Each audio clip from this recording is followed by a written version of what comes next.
Jama'a assalamu alaikum, barkanku da warhaka, barka da zuwa wannan channel ta Skill Practice Hausa.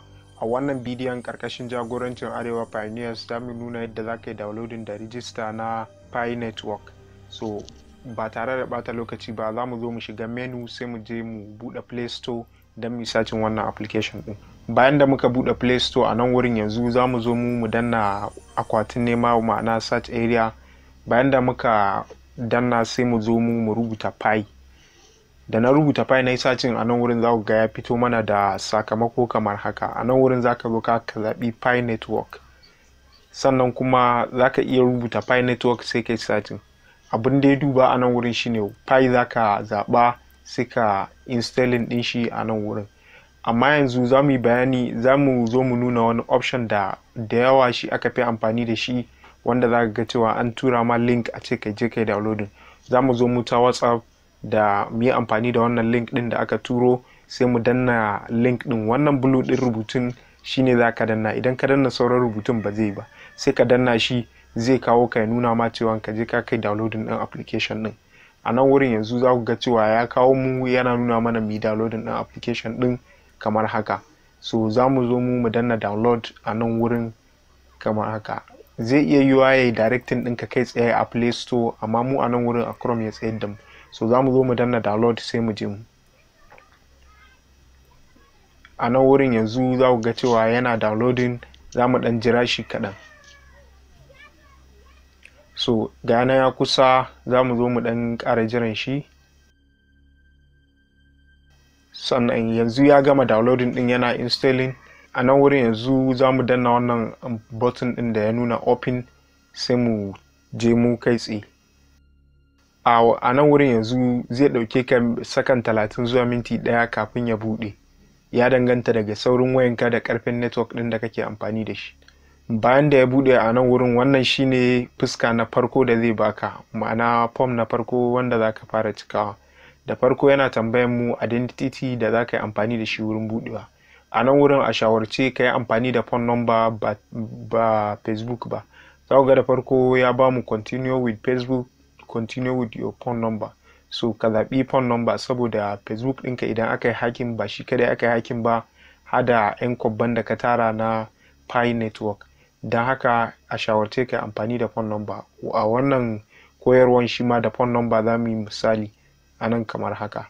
Yanzu sai ka danna phone number sai mu je kai tsaye. Bayan da ka danna phone number, a yanzu zai zo ya kawo ka zaɓi ƙasan da kake. A nan wurin yanzu zai bawo ka ya nuna ka sa numban waya. Kafin ka sa numban wayan sai ka zaɓi ƙasan da kake a sama kamar yadda kuke gani a nan wurin. Da kwai drop down menu. Idan ka danna wannan ɗan drop down menu ɗin zai bawo ka list ɗin ƙasashen da kake. So a nan wurin ni ina Najeriya ne, zan zo in zaɓi Najeriya kamar haka. Bayan da muka zaɓi Najeriya yanzu za ku ga wannan ya tashi daga +1 ya dawo +234. A nan wurin sai mu zo mu sa numban waya. Wurin sa numban waya da kwai abin da za mu duba a nan wurin yanzu. Wannan +234 ɗin yana madadin 0 na farko a numban ka. Don haka ba za ka sa 0 ba. Idan numban ka 090 ne kamar wannan numban da zan yi rijista da shi, so za ka zo kawai ka sa 90, ba za ka sa 0 ɗin farko ba. Idan 070 ne za ka sa 70. Wannan +234 ɗin yana madadin 0 na farkon numban ka ne.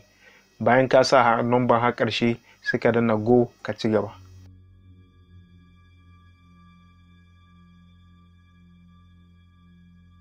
Sannan a nan wurin yanzu ya kawo mu sa password. Sa password ɗin nan yana da wata doka guda ɗaya kamar yadda za ku gani.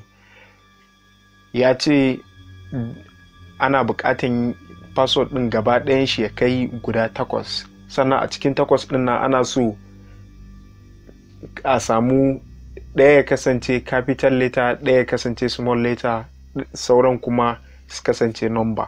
Za ka iya sa number guda ɗaya ko biyu, za ka iya sa number biyu sauran ka sa capital letter, amma dai wannan shine abin da suke buƙata. Dole ka yamutsa. Dole ne ka haɗa capital letter da small letter da kuma number, dan wannan shine password mai ƙarfi wanda ba a saurin hacking ɗin shi. Wannan shine dalilin da yasa suke buƙatan haka. idan baka sa haka nan ba zai dinga nuno ma jan rubutu a ƙasa, wani ma'ana error message na cewa sai ka gyara sannan zaka wuce. Bayan ka sa sannan sai ka yi verifying password din a ƙasa, ma'ana ka maimaita kenan. Abinda ka sa a saman sai ka maimaita shi a ƙasa, sannan sai ka shiga submit. Bayan da ka shiga submit a nan wurin yanzu kamar haka, sai ka dan jira shi. Bayan da ka shiga submit zai kai ka yi setup din account ɗinka. A nan wurin setup din account zaka rubuta sunanka da kuma sunan mahaifinka, ma'ana surname, sannan zaka zaɓi username. Username ɗinka a nan wurin zaka zaɓa abu mai sauƙi don shine ake gayyatar mutane da shi. Ba mu yi magana akan gayyatar mutane ba, za mu yi magana akan shi zuwa gaba, amma dai ka sa abu mai sauƙi wanda kuma ba za ka manta ba idan ka gaya ma wani daga faɗi zai iya rubuta. A nan wurin username za mu zo mu sa Fahad a nan wurin, kamar yadda kuka gani sunan shi Fahad Suleiman, to za mu zo mu sa Fahad, ma'ana Suleiman Fahad kenan. Sai bayan da muka sa sai mu je mu zuwa gaba. To a nan wurin yanzu za ku ga cewa wannan wani ya yi amfani da shi, ya yi amfani da Fahad a nan wurin. Za mu zo mu canza wani. A nan wurin yanzu za mu zo mu sa Fahad BG. A nan wurin yanzu za mu zo mu amfani da Fahad BG kamar yadda za ku gani. Shi ma wani ya amfani da shi, za mu zo mu ƙara duba wani. Sa username ɗin nan yana da wuya saboda mutanen da suka rijista suna da yawa kuma kowa yana da nashi ne.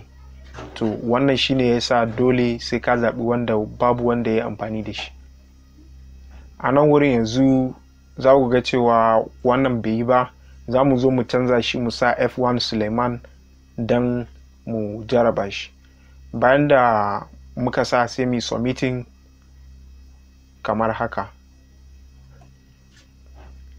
A duk lokacin da ka sa zai zo ya kawo ka wurin recaptcha. Wannan recaptcha din wani nau'i ne na security na kamfanin Google. Suna sa shi ne don su gane cewa mutum ke yin rijistan ba robot ba. A nan wurin yanzu a wannan hoton sun ce mu selecting inda yake da matakalai, ma'ana stairs a nan wurin. So za mu selecting sai mu zo mu verify. So a nan wurin yanzu ya yi username ɗin da muka amfani da shi ya zo yanzu ya kawo mu. Za mu sa invitation code. A nan wurin invitation code ɗin nan za ka sa Abu Bilal 2022. Wannan shine invitation code ɗin da za mu yi amfani da shi a nan wurin. Abu Bilal shine referral code na wanda ya tsara wannan koyarwan kamar haka. So za ka zo ka rubuta a wurin invitation code, za ka rubuta Abu Bilal 2022 kamar haka.